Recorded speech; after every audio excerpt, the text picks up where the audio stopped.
Hey guys, this is Karnak with Star Wars Armada Explained. Today I'm doing an extra special episode of Star Wars Armada Explained. I'm doing an interview with Brobafett. Now, Brobafett is someone who a lot of people consider the pioneer and the main designer behind the two ship build that everyone knows, everyone loves, love it or hate it, the mechanics behind it.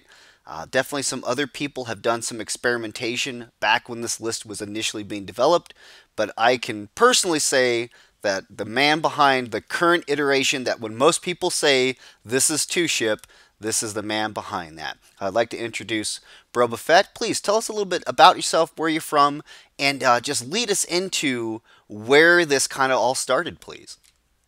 Absolutely. Hey, this is Brobafett. Karnak, thanks for having me on. Really appreciate it. Um, I didn't set out to definitely, make something that would have its own name. Otherwise, I would have picked a way cooler name than Two Ship. I believe Geek Um, calls it Bob Barker because right. the price is right. So yeah, I don't think that this is anything that I set out to get started on. And I mean, like anything, it didn't just magically appear to me in a dream. It was influenced by a lot of people. There was people that were incredibly good players that were playing some low activation lists. And if you rewind the clock back to Worlds last year, when it happened right after Wave 7 dropped, with regionals last year, right after Wave 7 dropped, I actually had the pleasure of playing Nick Brown fourth at this last year's Worlds in the last round of regionals. So not this last regionals, but the regionals before that, right after Wave 7 dropped. And at that tournament, he was playing a Sloan fleet, two Gazantes, and an ISD. Low activation fleet, a 3-ship fleet that doesn't look all that uncommon. Some of the Sloan fleets that we're seeing popularly right now, like that same 3-activation Sloan now, is pretty common. He was way ahead of the curve, playing Price before. He was the first person that I saw play Price. I was playing my standard, 2+3 fleet, because this was right before the flotilla nerf, and that was kind of the peak of the meta there, when people were railing on the 2+3, and I was having a lot of success with that. And playing 2+3 against a 3 activation with a Price ISD, revelatory for me. I was blown away by how effective that was. And so because I was going to Worlds that year, I got on this thought of low activation fleets and driving towards efficiency, having all this activation padding, running 5, 6, 7, 9 ships to try and work this thing down, and then with each one of those activations, watering down the power, because I was paying a base cost just to take that extra base into battle. Right. I started just framing it differently and looking for efficiency and how can I get the most out of powerful activation that I can get. Already seen Price, thanks to Nick, I'd already seen Price working and how I could leverage that sort of efficient activation for the last first, but even if it was last and then I can activate the ISD as my first activation, even that with an activation interrupting, I could pour enough points into that one activation that I could kind of deliver a haymaker. So I was working on that to take to Worlds when the flotilla nerf happened, and all of a sudden my plans got thrown all into a mess, and because I had been practicing with flotillas as a lifeboat, and so that wasn't going to work anymore. And so, but as soon as I got back from Worlds, drawing board without Gozantes, and I started running ISD Quasar with Thrawn, Felt at the time kind of weird because Yeah, can I it can I was ask you real busting. quick? Oh yeah, sorry. What what landed you ultimately with Thrawn compared to another commander?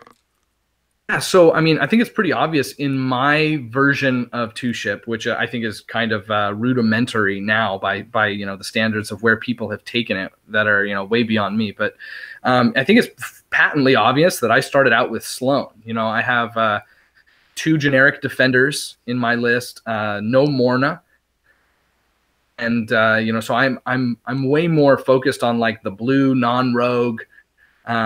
It's really obvious that my squad ball started out as a Sloane squad ball. But the problem that I kept running into with Sloane 2 ship at having to lock squadron commands made me incredibly weak to slicer tools, as made my navigation predictable. And so skilled players were able to see where I was going and would know that from about turn 2 on, I would have all squad commands, and that my ability to course correct was be really limited. And so one of the first changes that I made was to go to Thrawn. And from there, it was no looking back. I absolutely fell in love with Thrawn. I think that that he lends to squad fleets specifically changing as far as your ability to adapt in competition and cover over that weakness of most squad fleets, which is their reliance on that squadron command. Absolutely, and to kind of touch on that a little bit more is when Thrawn was first released, a lot of people looked at his card and were like, "Man, he's good," but then we couldn't figure out how to make him work. We tried him with MSU, we tried him with a variety of just lots of large ships because the initial thought was you needed to have a lot of ships to get the most value out of his commands. And when Broba designed this list, as you can tell, as he just mentioned, he wasn't looking for lots of things and lots of damage spread out over multiple activations. As he mentioned, he just needed something that had a 1-2 punch with the power of an ISD backed by activating 4 squadrons to just blow through what's in front of him and then keep going. And Thrawn provides that by giving that navigation and that squadron command. Am I correct in that? It's absolutely critical because with Price, one of the things that that ties in with Thrawn was that with most admirals, you want to multiply their effect because they affect every ship in your fleet. Like most admirals, you're looking for that multiplicative effect. With Thrawn, necessarily need that. He's more about maximizing your individual ships, and so he works really well on efficient fleets.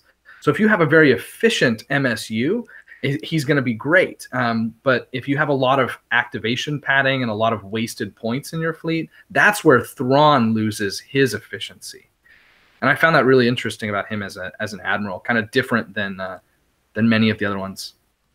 Do you know the creation story of Thrawn? I'm not sure if a lot of our viewers are familiar with how Thrawn came about. I do, yeah. Thrawn is a byproduct of a world champion. That's correct. But did you know that FFG apparently was working on their own version of Thrawn? Then when JJ won Worlds, he introduced his version to them. Have you heard that? I knew that they were working on one, but I don't know what it was. Are you about to spoil that for me? I don't, like with anything, I can't reveal my sources and I can't say specifically, what, but essentially FFG had a version of Thrawn in-house development already. And from what I'm aware of, and again, this is just from the source that I talked to, is that they had an effect with Thrawn that apparently was quote unquote pretty craptastic by the play testers. And that when JJ or Josiah won Worlds, he came along. The wording on Thrawn's text right now was pretty much how JJ introduced it to FFG. And when FFG saw it, they instantly fell in love with it. Yeah, and it's interesting to think that we have this, this admiral. I truly think is probably one of the most competitive Imperial admirals, and that it's a world champion card. So thanks JJ for that. You really helped me out there. And there definitely are some people, well, for anyone who looked at the prize pool for Worlds this year, you'll notice that it did not mention creating a card content with FFG anymore, and part of the quote not the quote unquote, but the community rumbling is that because of the card design, because Price and Bale came from a player, Thrawn came from a player. Some cards that were coming out that were being made by players were drastically changing the game in a negative way. And I think that FFG, instead of trying to balance cards around what players were submitting and saying, well, I would like this, and then FFG being obligated to put that in, I think they moved away from that, and I think it's a good call in not feeling obligated to make things based on how players feel the current meta is, rather than how the game progresses and is always moving forward. What do you think about that? Yeah, I mean, it can go both ways. I mean, there are people that see those things as negative play experiences, and that don't that see those changes as bad things, and that's fine. I mean, we all have a version of the game that we like a lot. For me, I had a lot of fun with Two Ship. I had a lot of fun playing with Price. Now that she's everywhere, people are tired of her, and I understand that. I mean, I'm no less tired of her than everyone else, but she's in the game. Thrawn's in the game. This stuff is there, and I think that more so than anything, that I don't think JJ was the only one that had this idea about Thrawn. There was a long thread where that sort of idea was tossed around. I don't think that other world champions were the only people that had the idea that maybe some sort of delay card would be fun or interesting. I think more so than anything, like, there's people that play the game that want to see the meta evolving and moving and changing. And then there's people that don't, that want things to be more static and more stable. And because change, the kind of the dark side of change is, power creep, where there's certain things that are stronger than other things that, and some things that maybe have been out for years that are strong, that need to be untapped. Two Ship came about, really, I mean, I was ranting in the Discord, hey guys, Two Ship is good. Two Ship is good. But it didn't really start gaining traction until Wave 7 had been out for a long time, through regionals, through worlds, all these competitive tournaments, and you weren't seeing Price, you weren't seeing Squall. Pursuant was considered the premier Quasar title.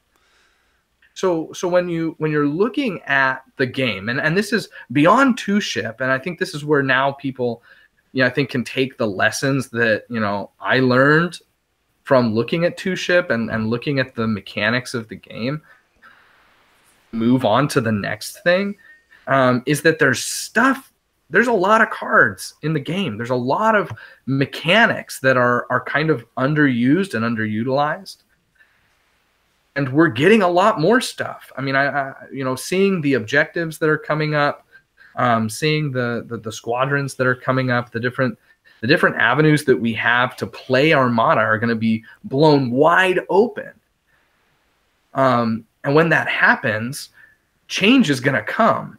And some people are going to love it, and some people are going to hate it. But it's not a bad thing. It's, in my opinion, playing something new, playing something different, can be a lot of fun if you can. Yeah, absolutely. And willing to give it a shot. I fully agree with that. And to touch a bit back on Two Ship, I want to come back to the point that you just made about different lists. To draw a little bit back to the Two Ship was, again, the most common version. You'll see Price on the ISD, and some people will run it on the Quasar. It all depends on playstyle. And then you'll see. I gotta give a shout out to Sam Simon. who got seventh at Yes. Worlds this last year, who's a good friend of mine.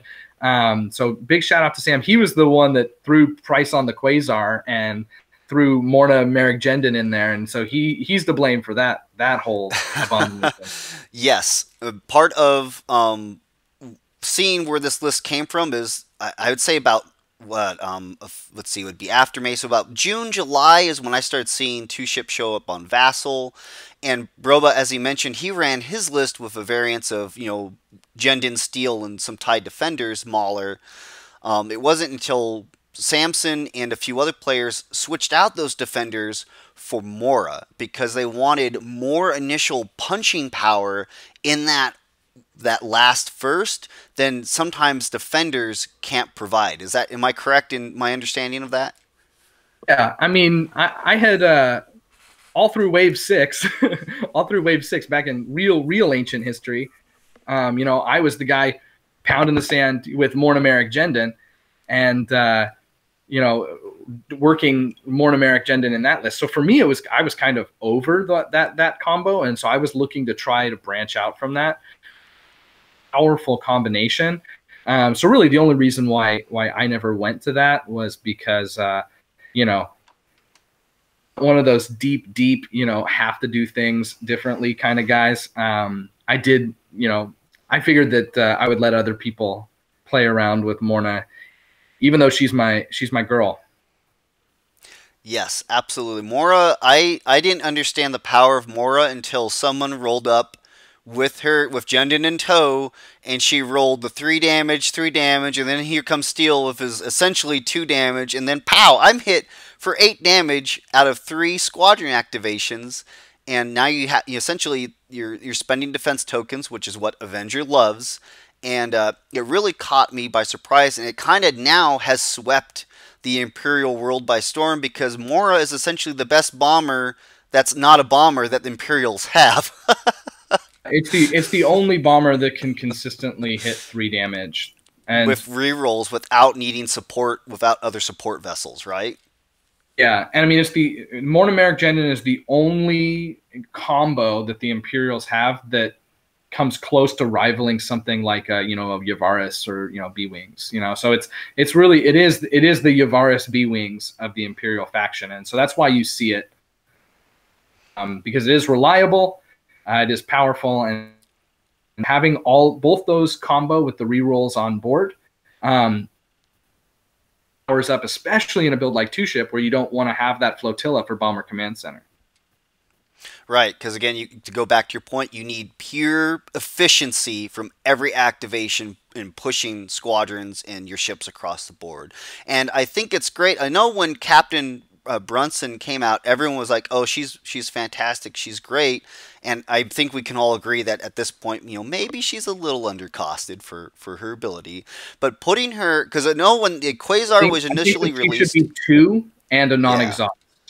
Yeah, there definitely should have been potentially a little bit more play testing with her, but at the time, from my understanding, was like, oh, this seems fine, and then she was released into the wild, and then it was realized, oh, this is not fine. And that kind of stuff happens. Absolutely. The play testers and designers, they work super hard to make sure this stuff's good, and you know what? We're super fortunate for that we have a game that is so balanced because of the hard work that those people do.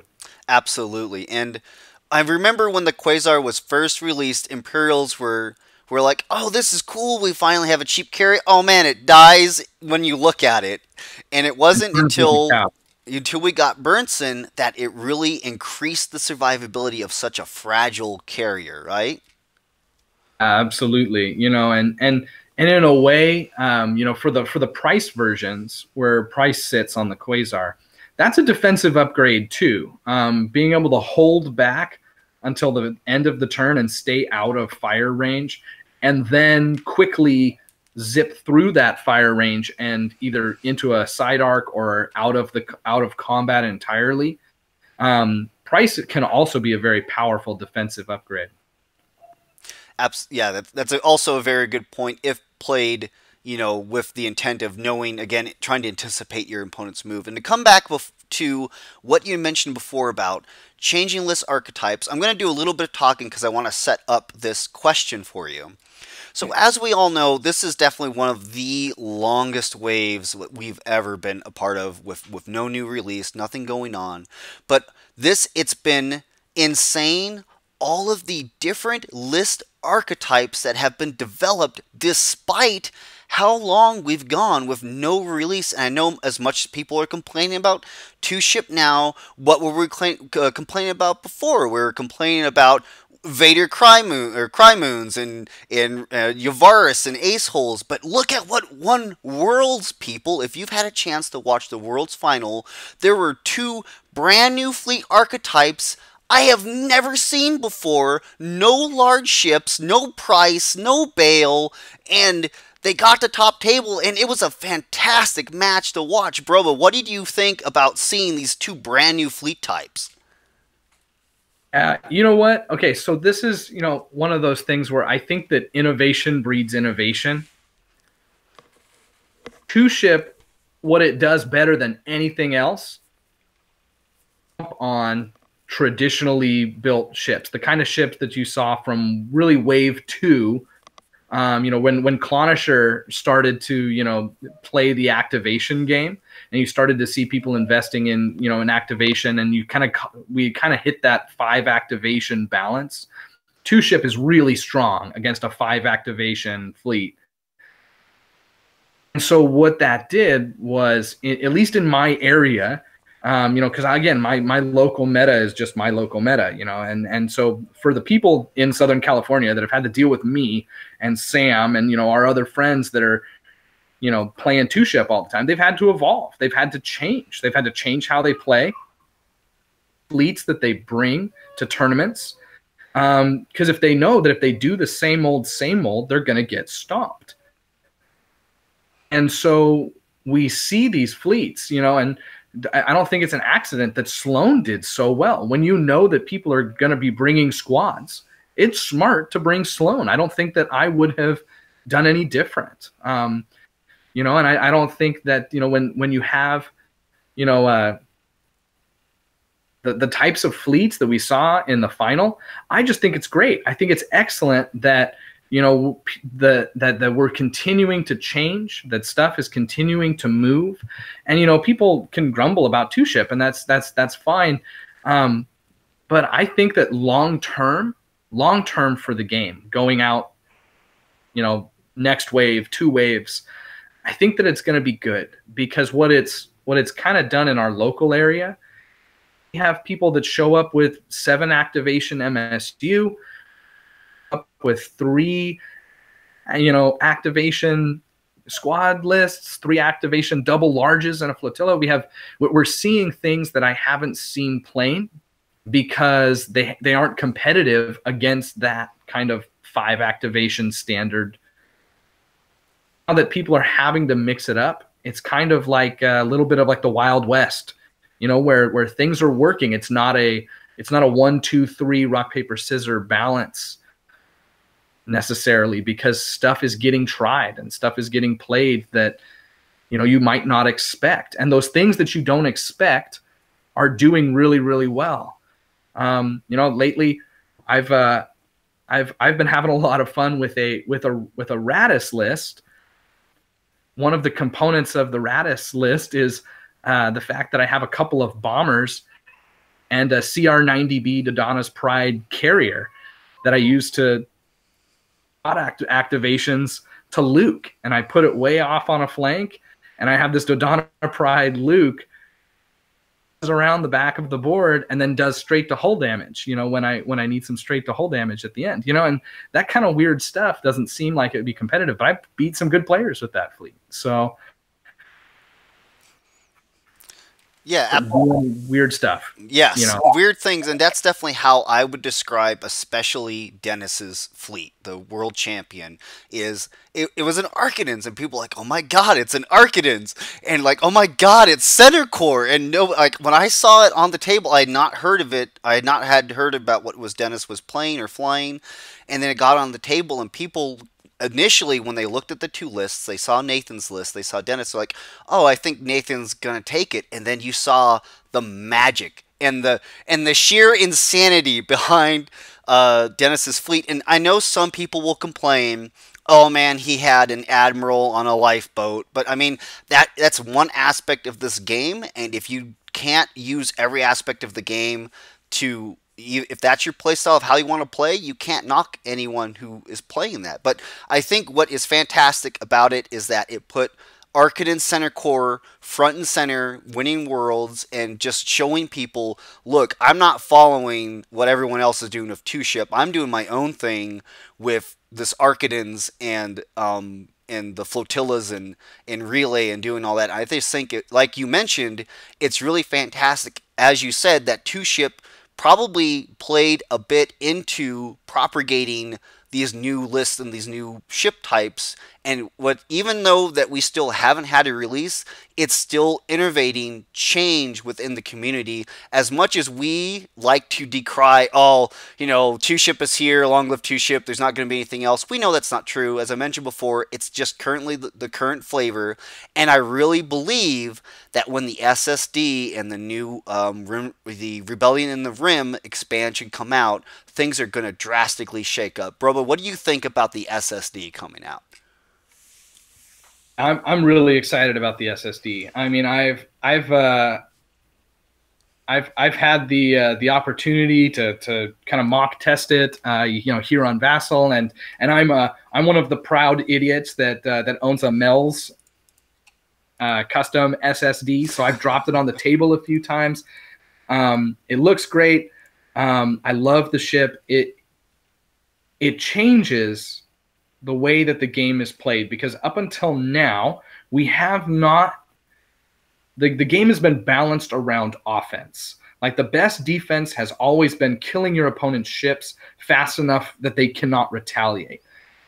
That to the Super Star Destroyer, you can't kill it before it gets the chance to retaliate. So it actually is introducing a completely new play style that we've never had to deal with in Armada.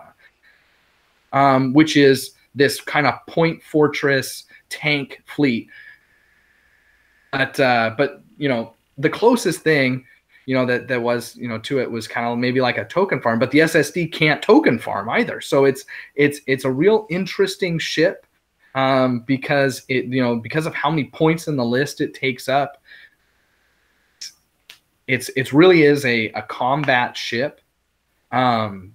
That is going to produce some really exciting, tense games where the SSD is blowing up ships left and right with its 3 shots, and you're just trying to burn that SSD hard enough before it destroys you. And I think that it's a fun ship to play.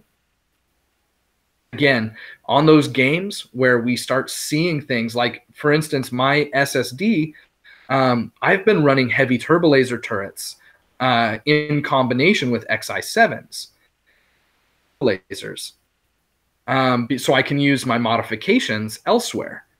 And there's a real lack of turbo lasers that that don't have the modification tag. I use my modifications elsewhere. I started playing around with heavy turbo laser turrets, and it's actually on the SSD. So again, just, you know, that's just throwing something out there that the SSD is going to utilize upgrades that we currently don't see played so much differently.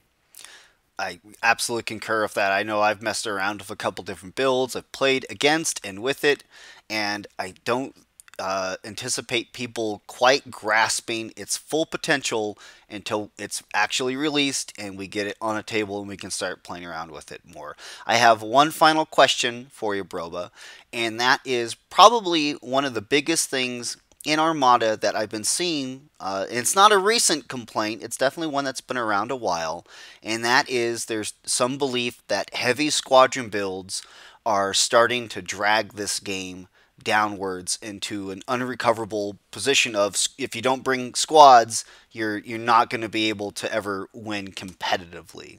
And as someone who's been around for quite some time in Armada, do you feel that heavy squads is something that potentially needs some adjustment moving into the future, or do you think it's just one of those aspects of the game that you just need to understand and accept, and then you can fight that type of a squadron archetype? What do you think?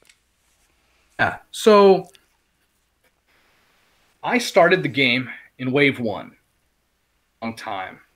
Um, it's that I had a lot of fun playing were the old school, broken as heck Reimer balls, where Reimer is just shooting at mid range all over the map and you can't do anything about it. Love the squadron game. I mean, I'm known as a squadron guy, and that's because I love the edging. I love that aspect of this game. That said,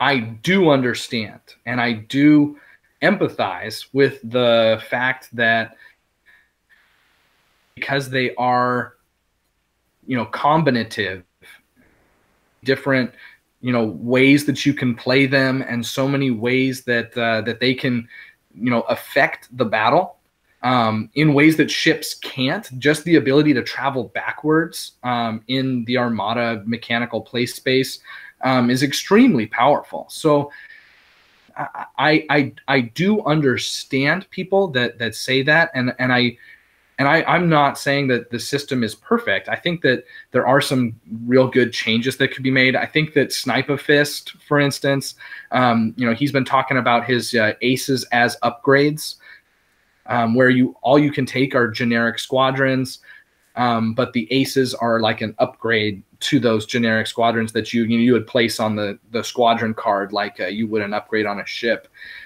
So in that way, having them be a smaller effect, a lesser effect, I think those are good changes. Even things like base to base contact, as to speed up the range finding and aura abilities and things. Those are all, I think, constructive ideas. I personally, I don't think I'll go ahead and quote Paul on this one, that you don't need to take squads to be competitive in Armada. We saw some squadless fleets do well at Worlds. And Paul is another player that's been around forever, and man, anytime I play against him, I'm going to be running squadless and I'm going to be sweating bullets, whether or not I beat him, because there's ways to approach squad fleets that make them make hard decisions, and they're not unbeatable. That people tend to forget about squadrons too is that it's not just 134 points, that you have invested in those squads. You also have, however many points you have in the carrier that's activating them, that has to be accounted for too. So really, when I'm attacking you with 134 points in squadron, really, you have to remember that I'm really leveraging way more, like 215 points, because those points that I spent on my carrier, in this case, I'm assuming like a Quasar, those have to be worth something. They can't just be dead points. Are more powerful point for point because they've had to accommodate the cost of the carrier, and them being more or less an inferior combat ship.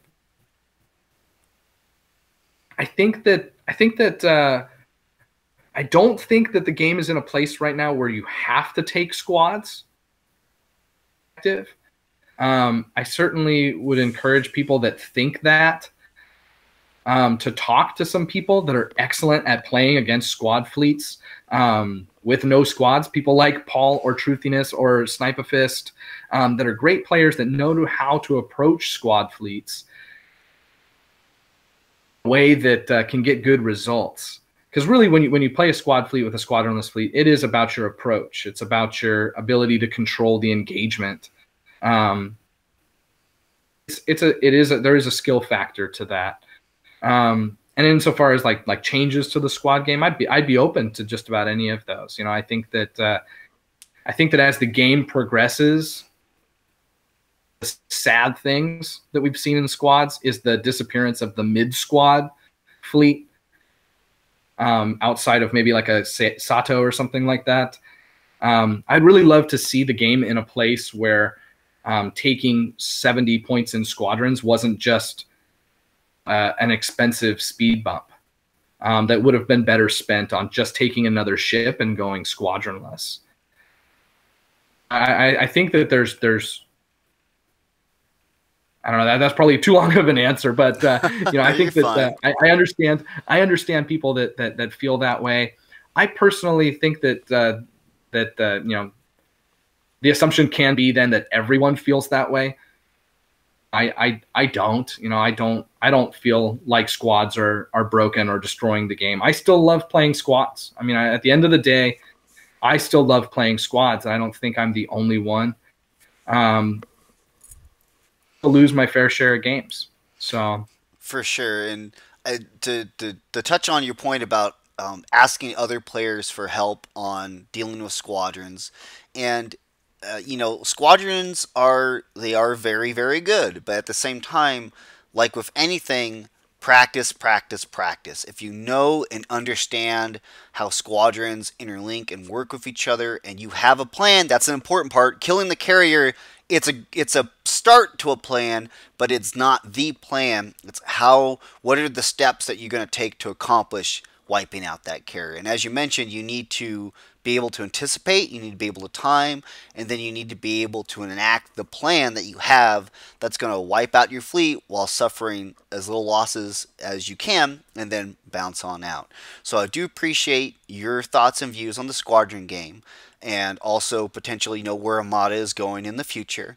And like with all things, I absolutely believe FFG has a plan. It's like the Cylons in Battlestar Galactica. They have a plan. They've been doing this for so long. It's my belief that they're gonna take care of this IP in this game, despite what the player base may feel. And I believe that this year they have been more responsive in answering questions and responding to the community than the past year.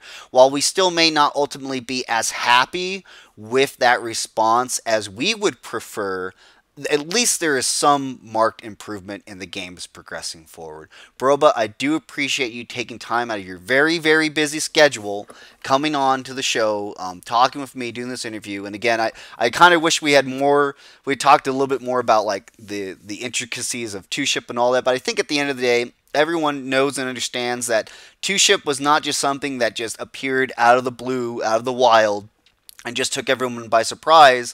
A deeper portion of the Armada community saw this archetype coming, and like with all archetypes, it came, it conquered, and now it's kind of, my personal opinion is that it's at the point where it's kind of slowly going on its way out. Broba, do you have any final comments or thoughts you'd like to share with us?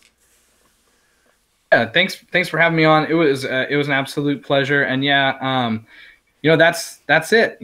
Fleets come and they go, and they're strong, and then people figure them out, and that's Armada, baby. It's on to the next thing, and that's why we love the game. That's why we keep playing it. We keep building fleets in our spare time while we're sitting going poo and doing that kind of stuff. That's what we do. That's why we do it, and I'm excited to see what's next, and to figure it out, and to beat a lot of people with it. Having me on. Great, thank you so much. And everyone who's watching, thank you I hope you guys enjoyed the video. Make sure to leave any comments. If you have any follow-on questions you'd like to ask Proba, we can make sure we're relaying them to him, getting that out to the community. And thank you all for your support. And like always, I'll catch you guys next time.